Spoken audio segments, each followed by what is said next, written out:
Порано отколку што се очекуваше, General Motors го покажа првиот електричен модел на Cadillac, наречен е Lyriq, а со примена на најсовремени виртуелни инженерски алатки се заштедени цели 9 месеци во неговиот развој.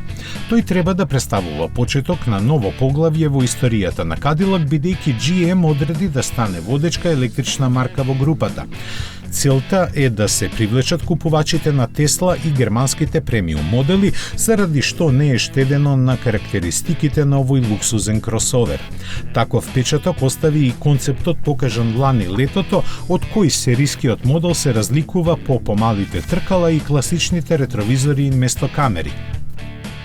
Затоа пак е задржан 33-инчниот екран во внатрешноста, кој може да прикаже преку милијарда бои.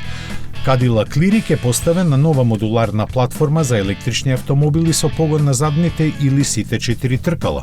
Сепак на почеток ќе доаѓа само со еден електромотор со 340 конски сили и пакет батерии од 100 киловат-часа. Автономијата не се споменува, но од порано е најавено дека ќе изнесува околу 500 километри. Способноста за користење полночи од 190 киловати значи дека собствениците на Lyriq ќе чекаат само 10 минути за струја, доволна за поминување 120 километри.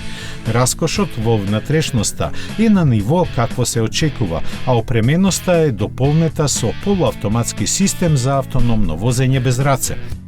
Во продажба ќе се најде во првата половина на идната година по цени кои ќе стартуваат од $60,000. План на Cadillac е до 2030-та целосно да ги исфрли од понудата моделите со мотори со внатрешно согорување.